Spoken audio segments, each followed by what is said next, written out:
You and I are going to begin at the exact moment everything seemed to fall apart, at 3:17 in the morning. A Bentley Continental GT tore through the guardrail on Lakeshore Drive and plunged into the black, freezing water of Lake Michigan. The crash was brutal, but the rumors that followed were even more dangerous. By sunrise, everyone in Chicago's underworld had heard the same thing. Alessandro Romano, the most feared man on the North Side, was paralyzed from the waist down, in penthouses, back rooms, and smoky bars. His enemies raised their glasses and whispered that the kingpin, who had ruled for 15 years, was finally finished. But Alessandro was not finished, he was listening. To understand what really happened, we have to go back 4 months. Alessandro sat in his office on the 40th floor, a glass of 25-year-old scotch untouched on the desk. Through a cracked door, he watched his half-brother, Raphael, speak quietly on the phone. Raphael was arranging the sabotage of Alessandro's car and making sure it would look like an accident. Most men would have panicked at hearing their own blood plan their murder. Alessandro did not. He stood still, listened, and let the betrayal settle into place. Now lying in the intensive care unit at Northwestern Memorial, his body appeared helpless. But his mind was wide awake. Beside him, Isabella, his fiancée of 18 months, sobbed and begged him to wake up. Her tears looked convincing from a distance. But Alessandro knew how to read a performance. They fell cleanly, without ruining her makeup. Her expensive Chanel perfume filled the hospital room, almost covering the sharp smell of antiseptic. He lay motionless and watched the tiny movements in her face, remembering the way her fingers had brushed Raphael's at last year's Christmas party. The act ended when Dr. Nathan Brooks, 39 years old, chief of neurology and one of the few people Alessandro trusted, cleared the room. When the door locked, the paralysis disappeared. Alessandro moved his arms and legs with complete control. "The plan begins," he said. Nathan went pale, muttering about ethics, prison, and ruined careers. Alessandro was not listening. He cared only about the test. He had known about the sabotage for weeks. Before driving into the lake, he had secretly modified the Bentley with a rebreather, reinforced safety measures, and enough hidden protection to survive what Raphael thought was a clean kill. When Raphael learned Alessandro had lived, he tried to trap him inside a helpless role. So Alessandro gave him exactly what he wanted to see. By pretending to be paralyzed, he created a vacuum around his power. People would stop pretending. They would reveal what they really wanted. He told Nathan that 3 months earlier, 3 of his best men had died in an ambush. Someone inside his circle had sold them out. He needed to see who moved when they believed the king could no longer stand. Nathan exhaled hard, realizing this was no longer medicine. The deception would continue for as long as it had to.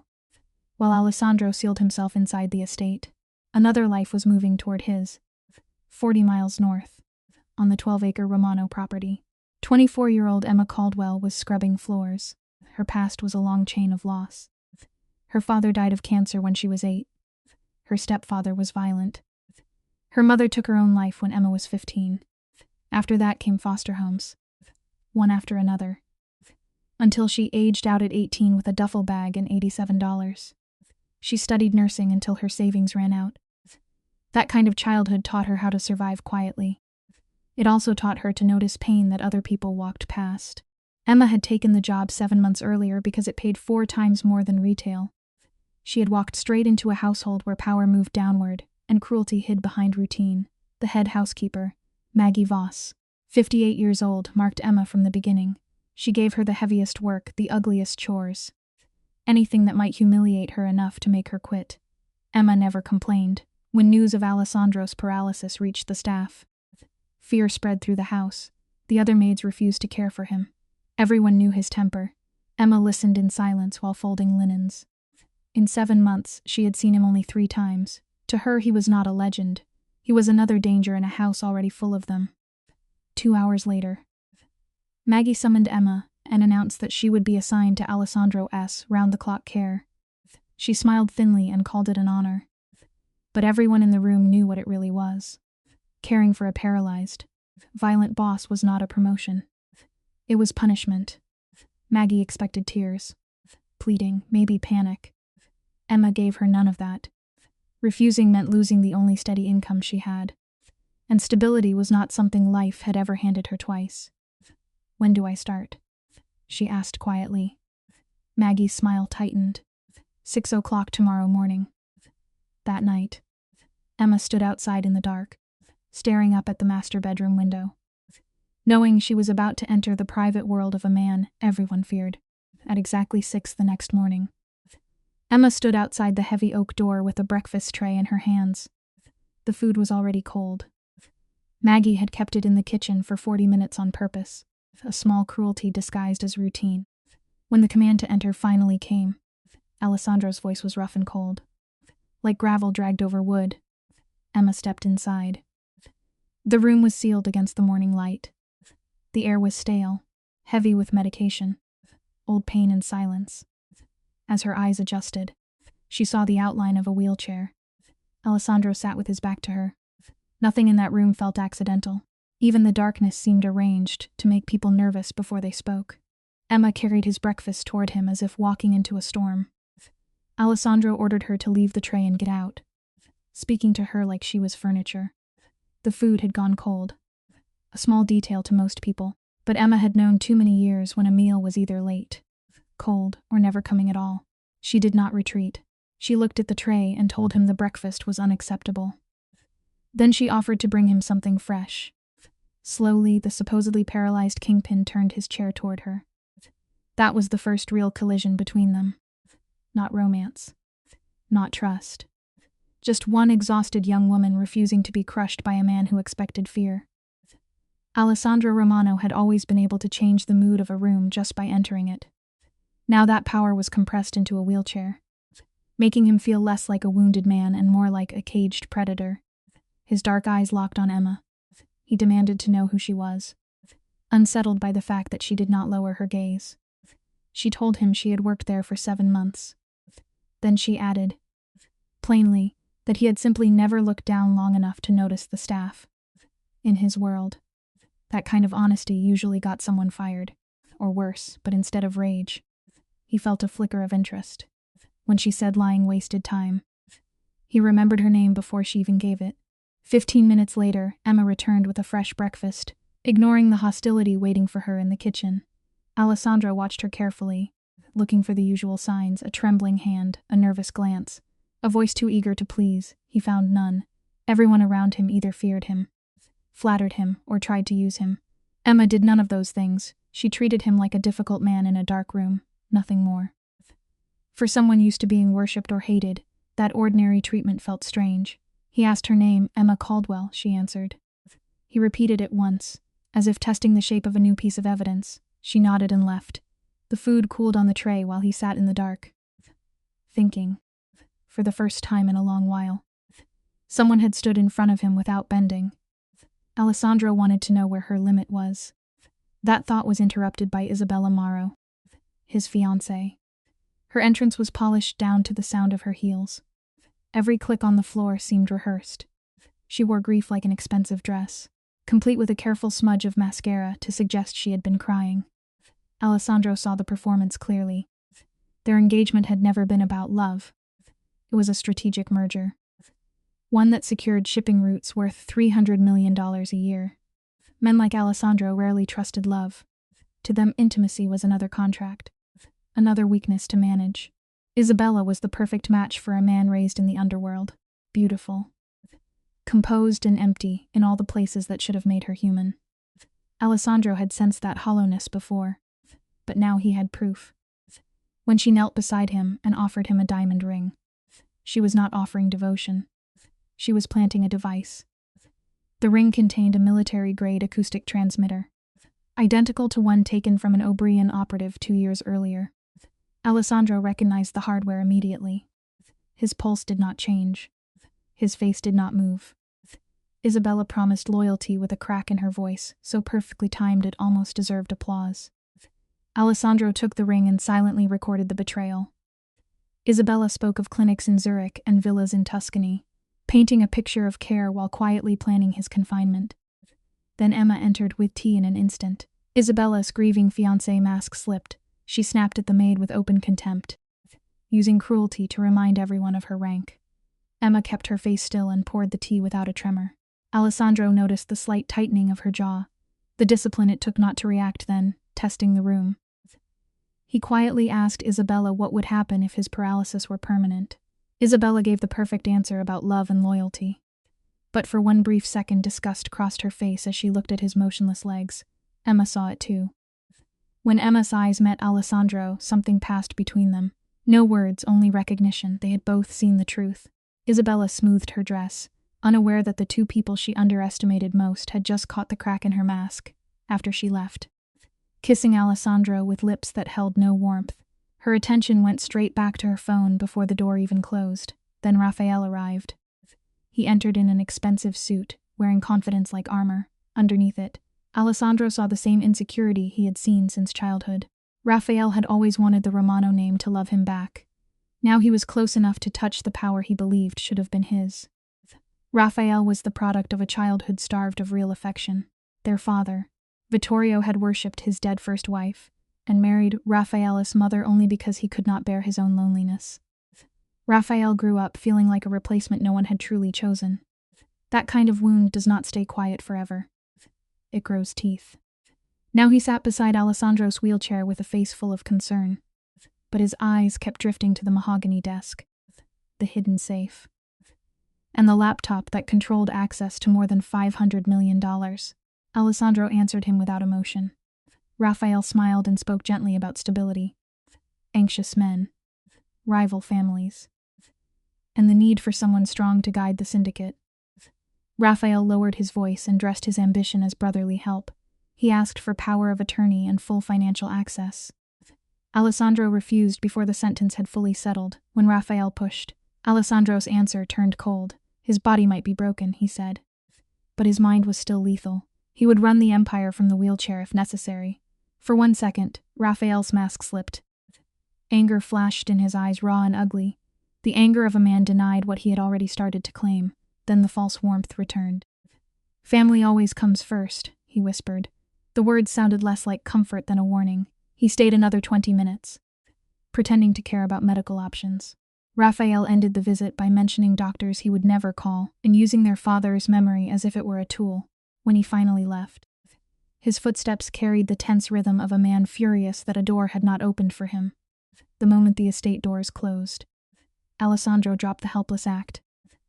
He dialed an undocumented number from memory and told Nathan to use the service entrance after midnight.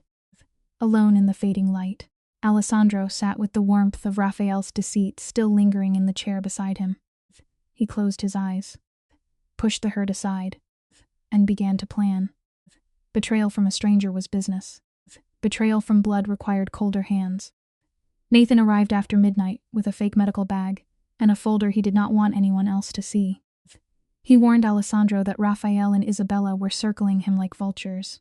Alessandro answered calmly. The danger had always been there. Now he could finally see its shape. Hours later, Nathan returned with a thicker file. One of Alessandro's men had spent 9 days tearing through Isabella's life. Phone data, surveillance, hidden records, old names. The truth destroyed the illusion. Isabella Mero was not real. Alessandro opened the file and found an Irish birth certificate. Her real surname was O'Brien. For 2 years, his enemy's bloodline had slept beside him, listened to him breathe, and studied his defenses. Isabella's profile changed instantly. Nathan revealed that she was the niece of Declan O'Brien, the ruthless head of a rival syndicate. She had built an untraceable identity at 18, which meant patience, planning, and a frightening lack of conscience. Alessandro studied her childhood photograph. The face was less polished than the woman he knew now, but the eyes were the same, cold, watchful, empty. Raphael believed he was using Isabella to steal the empire. In truth, O'Brien was using both of them to destroy the Romano family from within. Alessandro closed the folder without speaking. The plan was no longer about exposing betrayal. It was about stopping a war before it swallowed everyone left. Nathan laid out the conspiracy. First, push Raphael to seize power. Then isolate him from his allies. Finally, kill him and let Isabella appear as the grieving survivor with access to Romano assets. O'Brien would gain control without open war. The car sabotage that was meant to cripple Alessandro had been supplied by O'Brien. Raphael had approved it. But he had not built the whole trap. The ambush that killed Alessandro's men months earlier had been fed by Isabella while she was sleeping in his bed.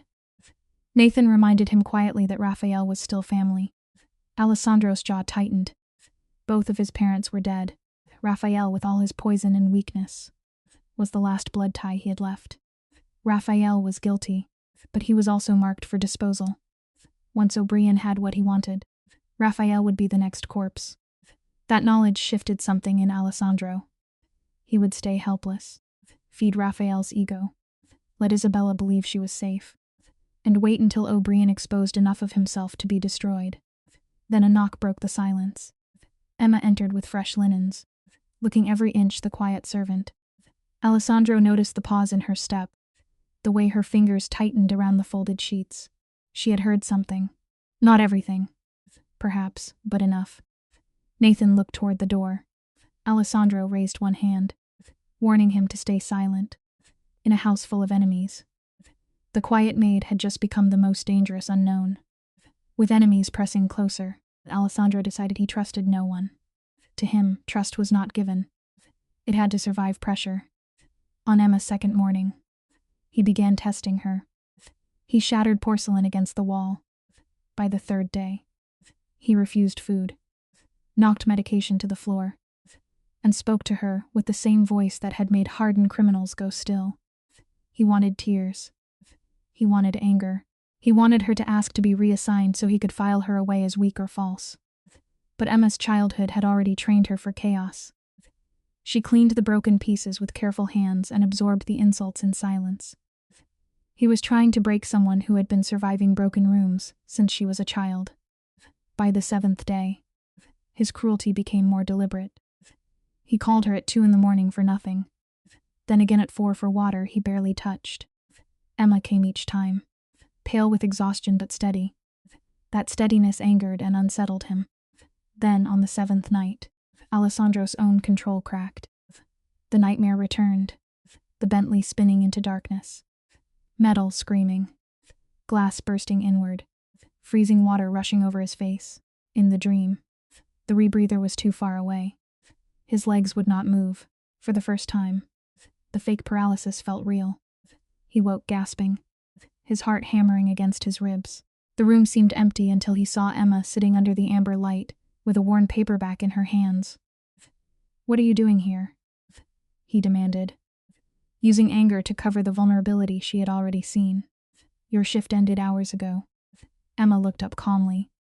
"You have nightmares, sir, every night around this time." Then she closed the book and added, "I thought you might need someone nearby."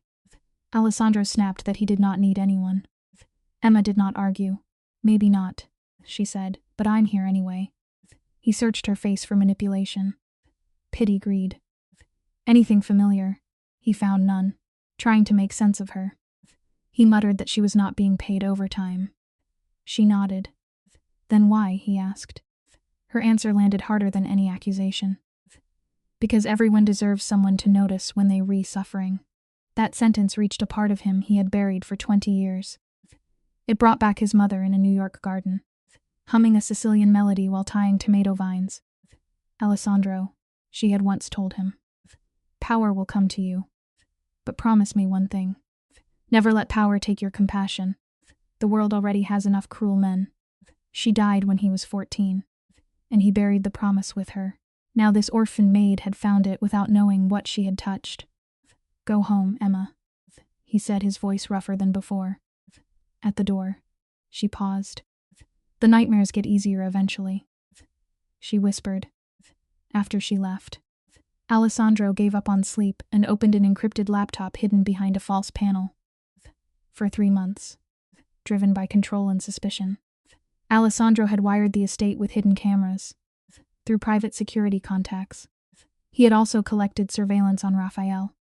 Safe houses, apartments, bars, private meetings. Every movement that might reveal treason. He had been looking for betrayal, but that night his focus changed. He began studying the ruins of Raphael loyalty. He found the fracture in footage from 10 months earlier. Elena's funeral. Raphael's mother had died of advanced Alzheimer's in a private facility paid for by Alessandro's anonymous monthly transfers. He had never told Raphael. Elena had tried to mother him after his own mother died. In his damaged way. Alessandro had been caring from a distance, controlling even kindness. The footage showed Raphael in the cathedral, hollowed out by grief. Standing alone as the casket passed, Alessandro had been there too. Hidden in the back pew, rigid and silent to anyone else, that silence looked like indifference. In truth, it was emotional paralysis.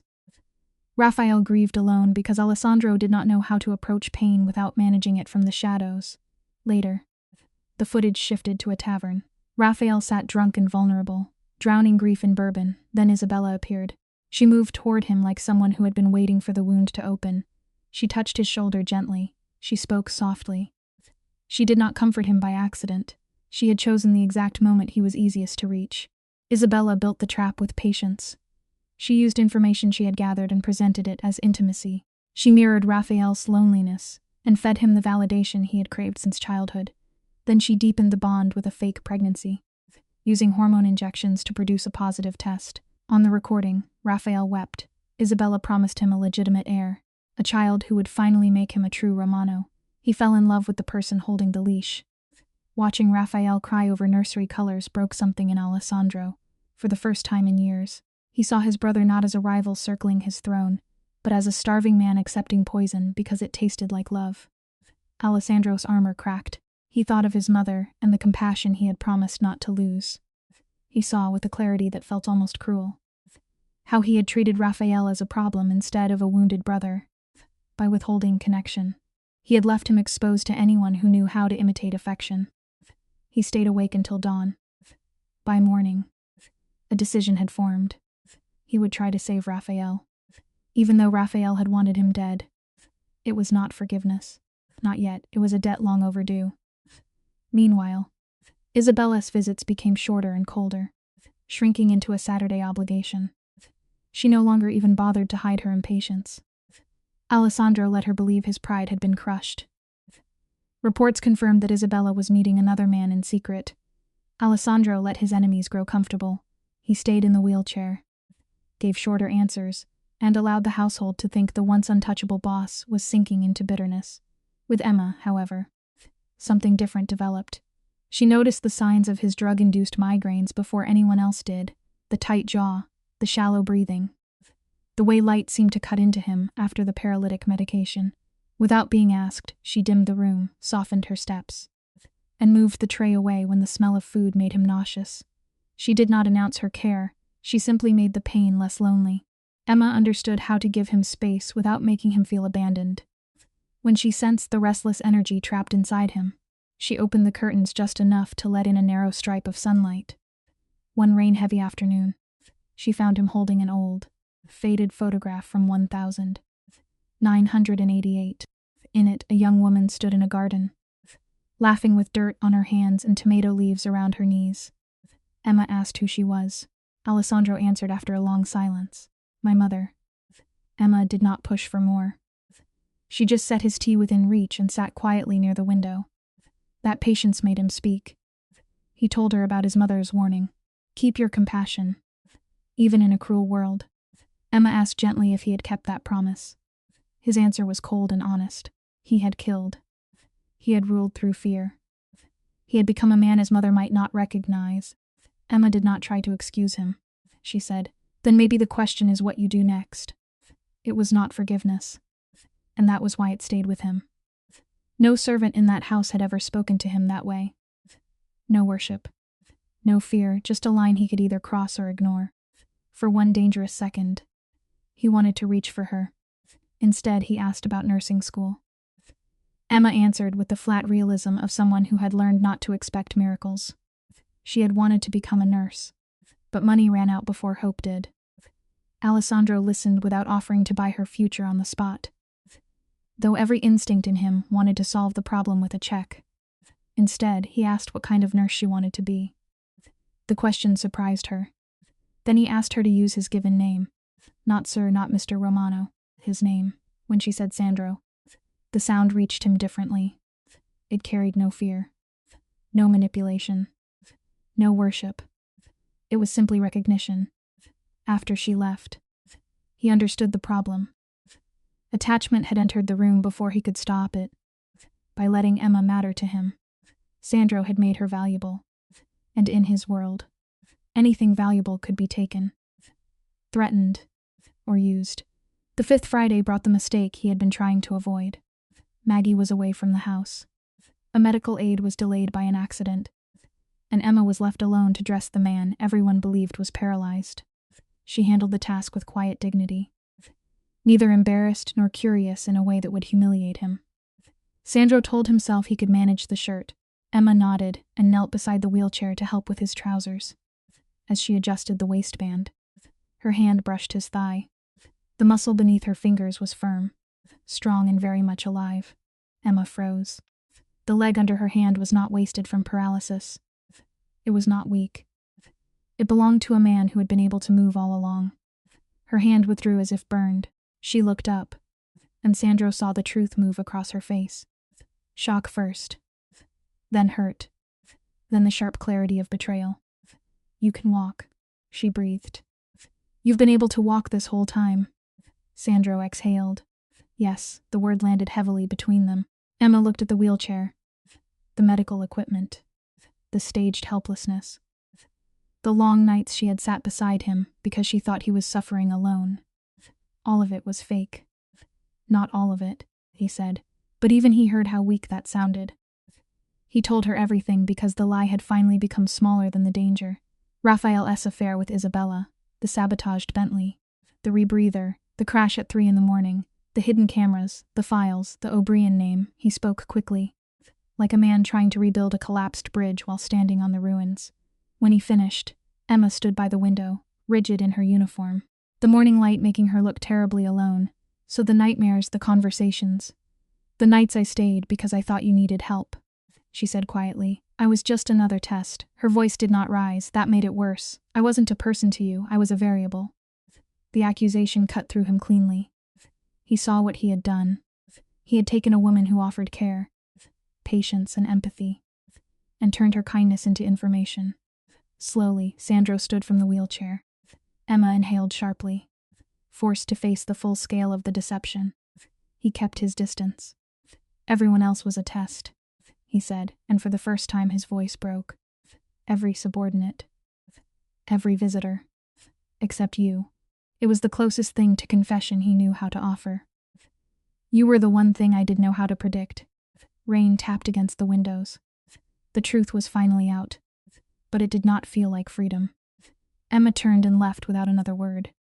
Emma descended the service stairs with her body held too tightly, as if posture alone could keep her from falling apart. She passed the staff, crossed the grounds, and walked through the English roses without seeing them. Her mind replayed everything: his helpless voice, the nightmares, the photograph of his mother, the cold precision with which he had watched her. Anger should have been simple. It was not. She sat beside the meditation pool for hours, while Koi moved through the dark water. Part of her wanted to leave the estate forever. Another part kept hearing the name Brian and remembering Isabella's disgust, Raphael's hunger for power, the transmitter hidden in the ring. Emma did not return to him because she was naive. She stayed away until night, thinking through every reason she should run. She knew dangerous men could make pain look like depth. She had seen that pattern before, but she had also seen the moment Isabella's mask slipped. She had heard enough through doors to know something larger was closing around the house. If she walked away, Sandro might die, Raphael might die too, and the people using them would win without anyone inside the servants' wing watching. By dawn, Emma made her choice, but she made it clearly. She would help him survive, not because she belonged to him, but because the truth was bigger than both of them. She climbed the stairs and entered his rooms without knocking. Sandro was not in the wheelchair. He sat in an armchair facing the pale morning light, his hair unkempt, his face marked by a sleepless night. He had been waiting.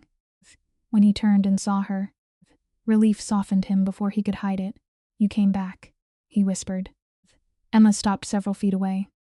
She told him she would protect his lie because Isabella and O'Brien were a greater danger than his pride. But she also told him this: no more games with her. No more tests. No more deciding what she could handle. Sandro listened, and for once, did not interrupt. Then he promised her the only thing she asked for, the truth from that moment forward. Emma did not tell herself he was harmless. She knew exactly what he was. But she had also seen him pause when she spoke of nursing school. Seen him keep the checkbook closed when power would have been easier. Seen him flinch at his mother, photograph like a wound still open. That did not excuse him. It gave her a reason to demand better from him. Sandro held out his hand. She hesitated long enough for him to understand that trust had not been repaired. Then she placed her fingers in his. From that point forward, Emma changed to the household. She remained invisible. Inside Alessandro's war, she became essential, and because servants were ignored, she saw things armed men would have missed. Within 3 days, Emma found the first crack. Maggie Voss was using an untraceable phone hidden beneath inventory sheets. Late one evening, Emma caught part of a conversation from the pantry hall. Maggie told someone that Emma was getting too close and needed to be handled. Emma kept her breathing steady and used the signal she had arranged with Sandro, moving a specific book in the library just 2 inches out of place. By 4 a.m, one of Sandro's men entered through the service wing with a surveillance technician and cloned Maggie's device. The phone revealed wire transfers from a shell corporation tied to Raphael. Worse, Maggie had also been communicating with the O'Brien syndicate. The easy response would have been violence. Sandro wanted it. But Emma's discovery gave him a better option. He kept Maggie in place and began feeding her false information, turning her into a controlled leak. Still, his control had limits, and the strain began to show. He ordered Emma watched whenever she left the main house. He called it protection. Part of it was. Another part was fear disguised as strategy. 3 days later, the fragile balance shattered. Isabella stormed into the foyer in a red coat, furious enough to forget elegance. She intercepted Emma before breakfast and dragged her into the library. This time there was no audience, no polished grief, and no need for manners. Isabella attacked with words first. She mocked Emma's poverty, her lack of family, her servant's uniform, the way she moved through the estate like she belonged anywhere near Sandro. She reduced her to a cleaning rag, a thing meant to wipe up the messes of powerful men. Emma did not cower. Her feet stayed planted. Silence was not weakness for her. It was a wall she had built over years of surviving people who wanted to make her feel small. Isabella saw that words were not enough. She slapped Emma hard across the face. The sound cracked through the room. Blood appeared at the corner of Emma's mouth. Still, Emma did not cry. She simply looked back at her. Isabella leaned close and warned her to remember her place. Then she left, her heels ticking away like a countdown. And where was Sandro? Watching through a hidden surveillance feed. His knuckles whitened, his jaw locked. Rage moved through him so violently, he almost stood up in front of every camera in the house. But if he exposed himself now, the larger trap would collapse, and Emma would become even more valuable to his enemies. He stayed in the chair. That restraint felt like cowardice, and he knew Emma had paid the price for it. When she brought his tea later, he saw the bruise on her cheek. "Don't let anyone bully you," he said. Her answer was quiet. "I am used to it." That simple acceptance struck him harder than her anger would have. Alessandro had protected assets, territory, accounts, and secrets.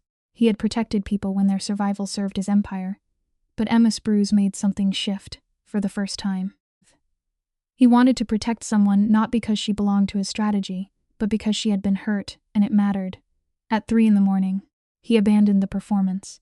He walked down the back staircase into the servants' quarters, a part of the estate he had ignored for 15 years. Buzzing lights, chipped paint, the smell of industrial soap. He was seeing the underside of his own kingdom, and it did not flatter him. He found Emma's room by the neat handwriting on the small door plate. When she opened it and saw him standing there, her guard slipped. "You can be here," she whispered, worrying first about his safety instead of her own. He stepped into the tiny room. It was plain and cramped. But on the desk were nursing textbooks marked with cheap highlighters. That sight hit him harder than expected. After 12-hour shifts, after humiliation and exhaustion, she was still building a life of her own. He apologized for Isabella. Emma accepted the apology, then surprised him by asking what he would do about the rest of the staff. Sandro had no answer. For once, silence was exactly what he deserved. Emma still warned him not to expose himself. That almost broke him. She was bruised because of his lie, and she was still thinking about how to keep him alive. His hand trembled as he touched her cheek, careful not to press the swollen skin. He told her she was strong. But Emma looked at him and said strength was not the same as being safe. The words stayed in the room. He looked at the cracked paint, the narrow bed, the broken lock on her door. Then he made one promise he could keep without owning her life. By morning, the servants' quarters would be repaired, wages reviewed, and Maggie's private punishments ended. Emma did not thank him. She only nodded, and that made the promise feel more serious. Emma noticed his racing heart. The feared kingpin was terrified, not of death, but of losing the one person who had reached him. Sandro promised her a clean life after the violence ended, a safe world far away from threats, guns and blood. Emma did not let the fantasy carry them. She told him she did not want to be hidden away like another protected possession. She wanted to finish school. She wanted choices. She wanted doors that locked from the inside. Sandro listened. When he told her he loved her, there was no calculation in it. But she did not answer with surrender. She answered by saying, "Then survive. And when this is over, prove it quietly." As he walked back upstairs, O'Brien was already moving closer. Sandro believed every variable could be controlled. That belief had kept him alive. But it also made him arrogant. He knew that if the syndicate understood Emma's value, she would become a target. So he assigned a man to shadow her routines. He called it protection. And in his mind, that made it enough. But criminal systems are never as clean as the men who command them pretend. A week later, the man watching her was pulled away by an emergency at the river docks. The backup was delayed because Sandro had trusted one layer of security instead of 3. By the time Emma walked toward her car that evening, the estate looked calm. The repaired lock on her room could not help her in the open driveway. 2 masked men closed in fast. Emma's body reacted before fear could freeze her. Childhood trauma had taught her to move first and shake later. She drove her elbow into one attacker's throat and slammed her keys across the second man's face. For a few seconds, she almost escaped. But survivors who focus on the danger in front of them can miss the shadow at the edge of sight. A third attacker struck her from behind. Pain burst through her skull, and the world disappeared. When she woke, she was tied to a chair in a cold facility built to frighten people. Damp concrete, tight bindings, the smell of rust. An older man sat across from her, perfectly still. The man was Declan O'Brien. On the street, he might have looked like an ordinary accountant in a cheap gray suit, but his stillness was the dangerous kind, the kind that belongs to men who have ordered violence for decades and no longer need to raise their voices. His silver hair was neat. His ice green eyes were empty. When he spoke, his West Belfast accent cut through every word.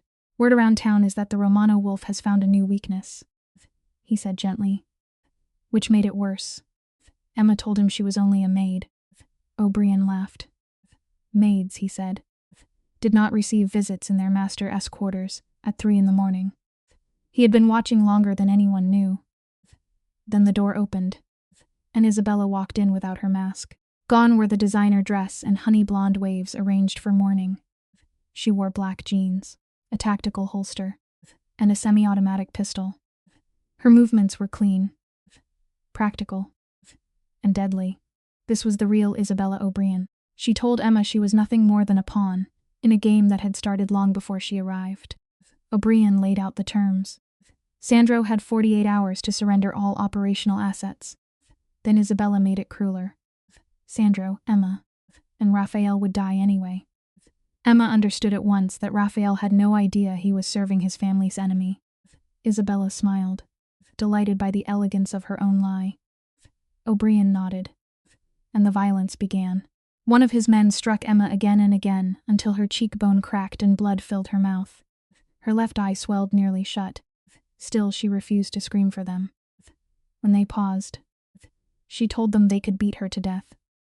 But Sandro would come, and when he did, None of them would survive him. O'Brien had broken hardened criminals, but Emma's refusal unsettled him.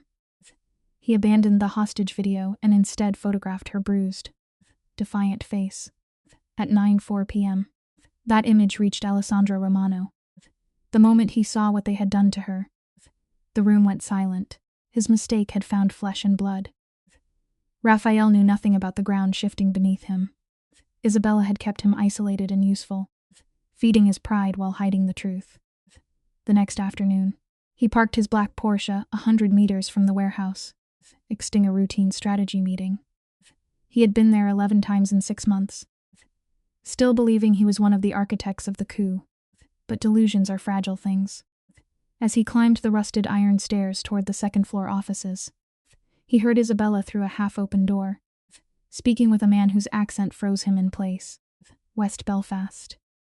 The same cadence his father had used when cursing the family enemy. Declan O'Brien. Raphael stopped breathing. Uncle Declan, Isabella said inside the room, her tone casual and cold. Then she spoke of her plan. Once Sandro was eliminated, Raphael would be removed within the week. The floor seemed to tilt under him. Isabella was O'Brien's niece. O'Brien asked if Raphael still believed the baby was real, and Isabella laughed. The sound cut deeper than any blade. She bragged about faking the pregnancy to secure Raphael's loyalty. She described buying a house with him, and watching him choose nursery colors for a child who had never existed. When he had cried with joy, she said she had gone to the bathroom to laugh. Every word dismantled him. Memories invaded Raphael all at once. Isabella's hand on his cheek. The promises. The baby names. The future he had clung to like a drowning man. All of it had been bait. Then came the final blow. Isabella admitted she had never cared for Sandro either. Every moment with him had been a way to get inside Raphael's head. The imaginary child. The home, the family name. The life he thought he had finally earned, all of it had been engineered. What destroyed him most was not only that he had been fooled. It was that he had helped arrange his own brother's murder for the sake of a woman who had been laughing at his hunger to belong. Raphael braced himself against the wall and looked through the opening. There, tied to a chair, was Emma Caldwell. Her bruised face, her refusal to bow, and her loyalty to Sandro stood in brutal contrast to his own betrayal. Raphael sank to the cold concrete and pressed a hand over his mouth to keep from making a sound. Something inside him broke open. Memories of Sandro rushed back. Not the cold boss he resented, but the brother he had misunderstood. Sandro taking beatings from their father so Raphael would not have to. Sandro appearing silently at birthdays, funerals, hospital corridors. Distance Raphael had mistaken for indifference. Protection he had been too wounded to recognize. Recently, Raphael had learned that Sandro had secretly funded Elena's medical care for years without wanting credit. Sandro had loved him in the only damaged way he knew how. Raphael had simply been too hungry for tenderness to see it. He slipped out through the loading dock in a numb haze and drove through Chicago as if the city had become unfamiliar. His mind traced the map of their broken family, the bakery, the brownstone, the church, the streets where brotherhood first began to bleed. One memory kept returning. Teenage Sandro running beside a small boy on a bicycle, one hand ready to catch him if he fell. Raphael's wound had started when he was 8, cornered by boys who called him a bastard. Sandro, 16 then, retaliated violently, but offered no comfort afterward. Their mother's death had left Sandro emotionally numb, unable to say the words Raphael needed. For 20 years, Raphael mistook silence for rejection. Isabella found that wound and fed it until it became hatred. This is how sibling bonds rot.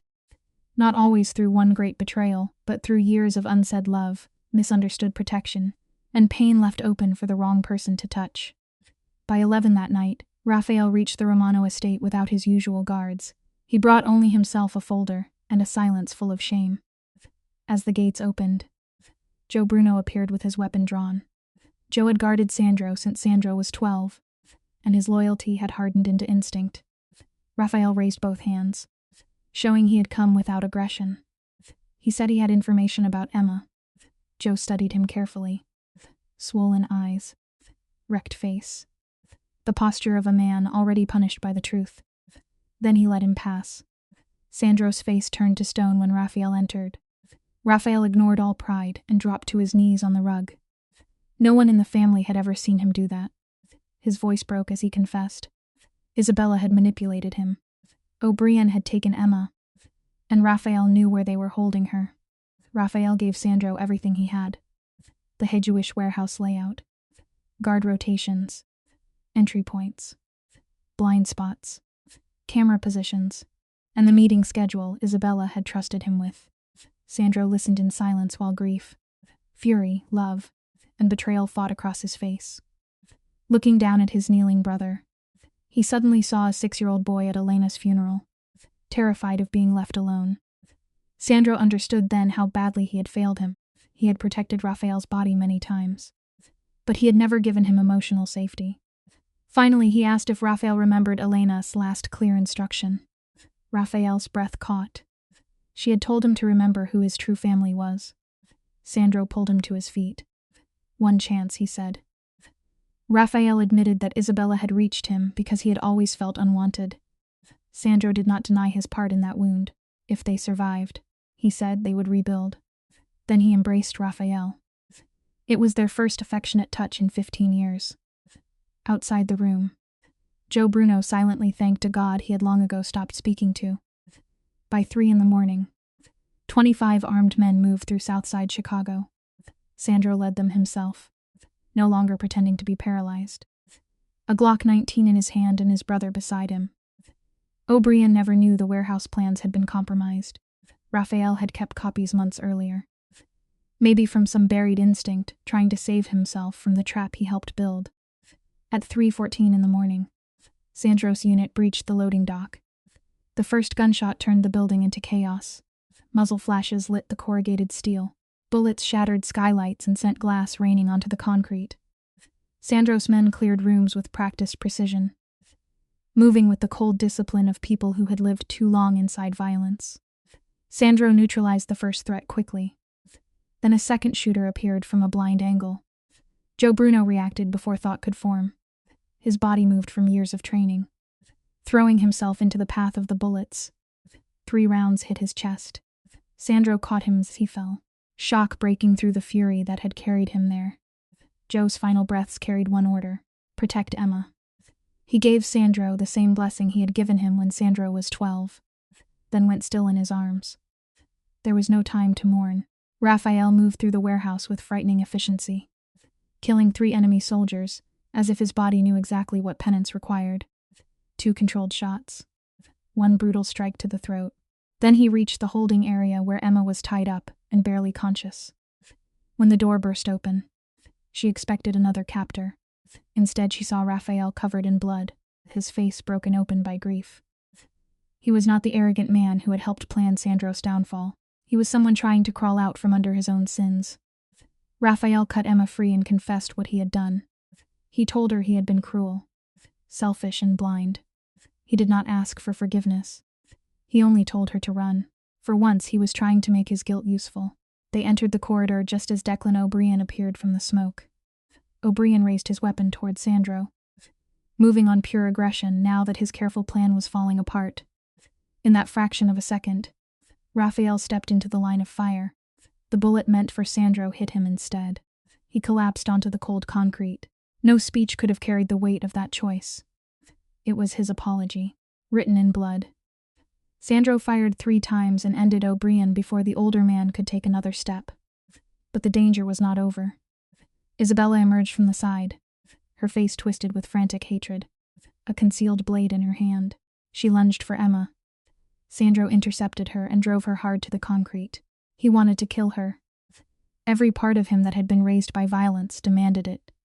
But he saw Emma nearby, saw Raphael bleeding, saw Joe dead behind him, and understood the cost of giving Isabella the dramatic ending she wanted. He held her down instead. Isabella laughed wildly, as if even defeat had to be performed. Isabella threatened revenge from whatever remained of her syndicate. She tried to wound Sandro with words, insisting Raphael was already damned, insisting all of them were still trapped in her design. Sandro gave her the one punishment she could not bear. He ignored her. No answer. No rage, no recognition. As she was restrained, he chose a colder revenge than execution. He arranged for federal custody and secured protection for the people who had helped expose O'Brien's network. He denied her the glory of a bloody ending and handed her instead to courtrooms, records, and locked doors. It was not mercy. It was the only ending that left her powerless. Raphael's final moments stripped everything down to the wound underneath. He said he had only wanted to be seen. Sandros' walls finally collapsed. For the first time in 20 years, the feared leader openly wept. He admitted he had treated Raphael like a burden instead of a brother. As Raphael's body began to fail, his mind returned to the oldest need he had ever had. He asked if he would see his mother. It was haunting, how all that ambition, jealousy, and violence fell away, leaving only a child who wanted to be held. Sandro gripped his hand, unable to give him more time, unable to undo the years they had wasted. Emma knelt beside Raphael and gave him the comfort neither brother knew how to offer. "Your mother will hold you," she promised. "And mine will too." Raphael turned to Sandro then and made one final request. "Plant a tomato plant for our mother." In his last breath, he smiled, not as an enforcer, not as a traitor, but as a 6-year-old boy wobbling on a bicycle, trusting his brother to catch him. Then he was gone. Sandro gathered his body and rocked silently in the wreckage. No order came from him. No threat. No vow, just grief. Heavy and ordinary. Filling the space where power had always stood, Isabella Empire unraveled quickly. People who had followed her out of fear scattered the moment the power shifted. The syndicate that had terrorized Chicago for 40 years began collapsing within minutes. Federal agents would capture the remnants within 72 hours. Sandro refused to leave Raphael's body. He placed him in a black SUV beside Joe Bruno, the loyal bodyguard who had died protecting him. 2 men who had loved him in flawed, painful ways. As dawn broke over Lake Forest, Sandro drove home with both of them. Emma sat beside him, her hand wrapped around his. They had survived, but survival did not feel like victory. It felt like carrying the dead into mourning. 3 months later, Chicago began to thaw. Raphael was buried at Mount Carmel Cemetery beside his mother. His headstone was simple. Raphael Romano, beloved brother, found his way home. Sandro visited every Sunday at sunrise, always alone at first, always with soil under his nails from the small garden he had started behind the estate. He also created a foundation for abandoned and neglected children, the kind he and Raphael had once been in different ways. He endowed it with $10 million, then refused to put his name on the building. Emma noticed that. For once, he had done something good without needing the world to bow. Isabella faced federal charges that would end her reign permanently. Maggie Voss, who had helped feed the conspiracy, was dismissed. In a final act of guilt, Maggie testified that Raphael had been one of Isabella's victims too. Sandro began moving his empire toward legitimate real estate, slowly and not always cleanly. The criminal life did not vanish overnight, but certain things changed at once. The servants' quarters were repaired. Every room got a working lock. Wages were raised. Schedules were written down instead of weaponized. Emma, with the same quiet resilience she had always carried, finished her first year of nursing school with top marks. Sandro paid her tuition only after she made him sign an agreement. No control. No conditions. Emma's independence became a boundary neither of them crossed.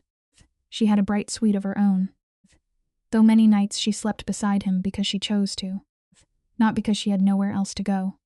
When Sandro sent too many guards, she sent half of them back. When he tried to solve a problem before she finished explaining it, she stopped talking until he listened. He was not always graceful about it, but he learned. In May, he showed her a small patch of earth in the garden. Beside a plaque for Raphael grew the tomato plant he had promised him, and another for his mother. Then he handed Emma a small clay pot. "One for you," he said, together. They planted it. That evening, Sandro hosted dinner on the terrace. No weapons on the table. No whispered business behind closed doors. Just Nathan, Tony, Emma, and the fragile beginning of something that looked almost like family. A framed photograph of Raphael sat beside an empty plate. Sandro did not make a speech. He simply poured wine, set a hand briefly on the back of the empty chair. and sat down. After dinner, he led Emma to the balcony overlooking Chicago. A year earlier, he had stood above that city like a man who owned every shadow in it.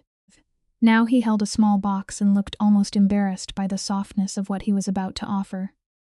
Inside the box were 2 ceramic mugs etched with the words "Forever Mornings." Then he took out a ring. The diamond was modest, nothing like the grand displays men like him usually use to prove ownership. It was simply a promise. "Will you brew coffee with me every morning?" he asked. Emma looked at him for a long moment. She saw the man who had lied to her, the man who had saved her, the man still learning that love was not possession. Then she cupped his face with both hands. "Yes," she said, "but no cages. No lies, no deciding for me." Sandro nodded once. "No cages," he promised, and this time. She believed he understood what the words meant. Emma did not choose the legend that frightened Chicago. She chose the wounded man who was finally willing to be corrected. She did not save him by excusing what he had done. She saved herself first. Set boundaries. And then stayed only where those boundaries were respected. Sandro did not change because love magically erased his past. He changed because Emma made him face what his control had cost other people. The mornings that followed were ordinary by design. Coffee, toast. Emma's textbook spread across the table. Sandro reading reports without a gun beside his cup. For people who had survived violence.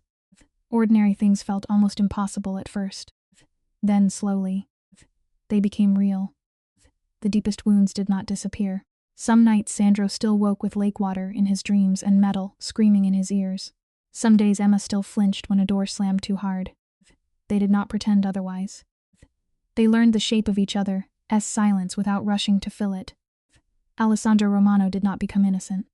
Emma Caldwell did not become weak. They became 2 people who understood that survival alone was not enough. He learned tenderness in small, repeated acts.